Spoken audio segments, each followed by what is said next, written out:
Hello all! Welcome to Vijay Thakur universe. ఈరోజు మన ఛానల్‌లో ఒక స్పెషల్ వీడియో. థియేటర్స్‌లో మన డార్లింగ్ ప్రభాస్ విశ్వరూపం చూపిస్తున్నాడు కదా 'కల్కి' సినిమాతో. మరి ఆ సినిమా రివ్యూ కూడా చూడాలి కదా! ఇంకెందుకు late? Let's get into the video. Late అంటే గుర్తొచ్చింది.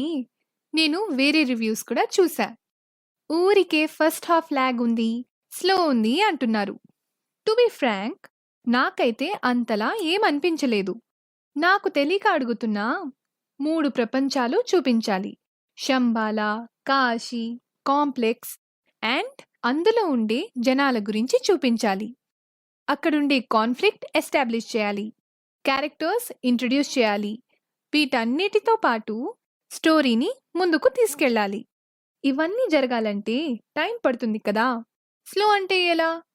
పోనీ ఇవన్నీ కట్ చేసి డైరెక్ట్‌గా మెయిన్ పాయింట్‌లోకి వెళ్తే మళ్ళీ మనమే డీటెయిలింగ్ లేదు, స్టోరీ అర్థం కాలేదు అంటాం. As a writer I can strongly say కొంచెం స్లో అయితే ఉండొచ్చు కానీ ఎక్కడా బోర్ కొట్టలేదు. సీన్ మార్చండ్రా బాబూ అనిపించలేదు. అక్కడ జరిగే ప్రతి సీన్ ఏదో ఒక విషయం కన్వే చేస్తుంది. స్టోరీని డ్రైవ్ చేస్తుంది. అలా అన్నీ ఇంట్రడ్యూస్ చేసుకుంటూ వచ్చి స్లోగా కాన్ఫ్లిక్ట్ అండ్ పర్పస్ బిల్డ్ చేసుకుంటూ ఇంటర్వెల్ దగ్గరికి వచ్చేసరికి అబ్బబ్బా! అసలు ఏమైనా ఇంటర్వెల్లా అది. అదేమి యాక్షన్ ఎపిసోడ్ కాదు. హీరో 100 మందిని కొట్టి చంపడు. కానీ ఇంటర్వెల్ ఎపిసోడ్ జరుగుతుంటే ఉంటుంది. ఆడియన్స్‌కి ఒక కిక్కొస్తాది. ఒక హై వస్తాది. అసలు ఆ విజువల్స్ గానీ, ఆ మైథలాజికల్ రెఫరెన్స్ గానీ, ఆ ఎమోషన్ గానీ ప్యూర్ గూస్ బంప్స్ అంతే. ఒక సినిమాలో తనికేళ్ల భరణి గారు అంటారు, అన్ని బళ్ళెందుకురా బుజ్జి అని. అన్నేసి స్పెషల్ ఎఫెక్ట్లు, ఫైట్లు, ఎలివేషన్లు ఏమీ లేకుండా సింపుల్‌గా ఒక పవర్‌ఫుల్ ఎమోషన్‌తో, డ్రామాతో Nag Ashwin out of the stadium 6 కొట్టారనే చెప్పాలి. సరే అలా బయటికి వెళ్ళి ఊపిరి పీల్చుకొని మళ్ళీ వచ్చి కూర్చుంటే అప్పుడు స్టార్ట్ అవుతుంది సెకండ్ హాఫ్. ఇంక చూసుకోండి, అసలు మనం ఈ ప్రపంచంలో ఉండము. కాసేపు కాశీలో, కాసేపు శంబాల, కాసేపు కాంప్లెక్స్‌లో. సింపుల్‌గా అలా తీసుకెళ్ళిపోతారు ఆడియన్స్‌ని ఆ ప్రపంచంలోకి. అశ్వత్థామ క్యారెక్టర్‌కి, భైరవ క్యారెక్టర్‌కి జరిగే అన్ని యాక్షన్ ఎపిసోడ్స్ చాలా ఇంట్రెస్టింగ్‌గా ఉంటాయి. అలా సెకండ్ హాఫ్ మొత్తం మోర్ ఆఫ్ యాక్షన్ ఉంటుంది. ప్యారలల్‌గా డ్రామా కూడా కొంచెం రన్ అవుతుంది. ఇంకా ప్రీ క్లైమాక్స్‌కి వచ్చేసరికి అంతే. ఇంక మాటల్లేవమ్మా! ఓన్లీ కేకలు, అరుపులే. ఆ విజువల్స్ కానీ, ఎఫెక్ట్స్ కానీ, యాక్షన్ గానీ అబ్బో! సింపుల్‌గా చెప్పాలంటే అరాచకం అంతే. సరే ఇంకా ఇంతకంటే ఏం హై ఉంటాదిలే అనుకున్నప్పుడు వస్తాది క్లైమాక్స్. అంతే. ఇంక చొక్కాలు చించుకోవడమే. ఆ మహాభారతం ఎపిసోడ్‌కి, క్లైమాక్స్ పోర్షన్‌కి ఔట్ ఆఫ్ ద స్టేడియం కాదు, ఔట్ ఆఫ్ ద కంట్రీ 6 కొట్టినట్టే డైరెక్టర్. ఆ రేంజ్ హై ఇస్తుంది ఆడియన్స్‌కి. ఇప్పుడింకా టెక్నికాలిటీస్ గురించి మాట్లాడుకుందాం. Starting with music. హ్మ్. బాలేదని కాదు, బాగుందని కాదు. జస్ట్ ఓకే అనిపించింది. నాకు పర్సనల్‌గా మూవీలో ఉన్న బిగ్గెస్ట్ ఇష్యూ మ్యూజిక్. సాంగ్స్ ఏవి అంతగా అనిపించలేదు. థీమ్ మ్యూజిక్ బాగుంది. అండ్ బ్యాక్‌గ్రౌండ్ స్కోర్ కూడా కొన్ని చోట్ల బానే హెల్ప్ చేసినా, కొన్ని చోట్ల మాత్రం బాగా తేలిపోయింది. ఇలాంటి మూవీస్‌కి మ్యూజిక్ సోల్ అని చెప్పాలి. కానీ ఈ మూవీకి మ్యూజిక్ అంతగా హెల్ప్ కాలేదు. Cinematography is a big plus. Visuals చాలా బాగున్నాయి. 3 ప్రపంచాలు, హెవీ విజువల్ ఎఫెక్ట్స్, అన్ని డిఫరెంట్ సెటప్స్‌ని చాలా బాగా చూపించారు. అండ్ ఆ లైటింగ్ కూడా బాగుంటుంది. It added a lot of depth అనిపిస్తుంది. ఎడిటింగ్ కూడా డీసెంట్‌గా ఉంటుంది. But could have been much much better. VFX, 3డీ అన్నీ బాగా కుదిరాయి. They have done a superb job అనే చెప్పాలి. క్వాలిటీలో ఎక్కడా కాంప్రమైజ్ కాలేదు. అండ్ ప్రొడక్షన్ ఈ మూవీకి బిగ్గెస్ట్ స్ట్రెంగ్త్.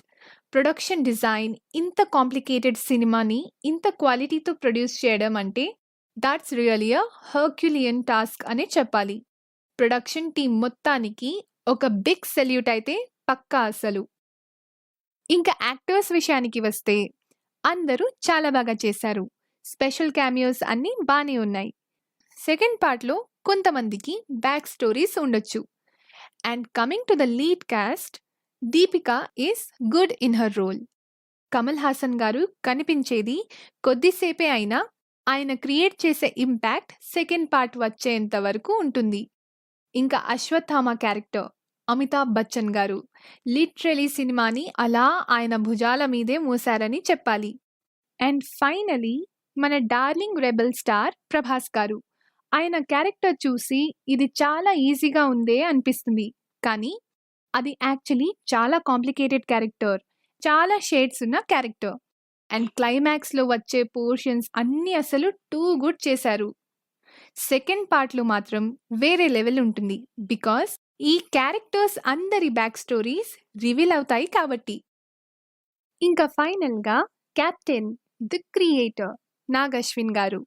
ఆ విజన్కి ఫిదా అయిపోతాం మనం. కొన్ని రివ్యూస్లో చూసా, రైటింగ్ కొంచెం వీక్ ఉంది, దానివల్ల ల్యాగ్ ఉంది, అది ఇది అని. బట్ నన్ను అడిగితే కల్కి has the best writing and execution అని చెప్తా. ఎందుకంటే చాలా ఇన్డెప్త్ రైటింగ్ ఉంది, ఏది ఆన్ ద ఫేస్ ఉండదు. So much of symbolic narration, indirect story telling. అసలు ఫస్ట్ సీన్లో ఎక్కడో బ్యాక్గ్రౌండ్లో ఉండే బొమ్మని తీసుకెళ్ళి ఎక్కడో సెకండ్ హాఫ్లో కనెక్ట్ చేస్తారు. అంతెందుకు, క్లైమాక్స్లో వచ్చే పోర్షన్స్కి థియేటర్లో రచ్చ చేస్తున్నాం కదా, దానికి భైరవ క్యారెక్టర్ వేసుకునే కాస్ట్యూమ్స్కి కూడా లింక్ పెట్టారు.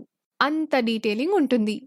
మనం అర్థం చేసుకోవాలి కానీ అంత స్టోరీ టెల్లింగ్ ఉంది సినిమాలో.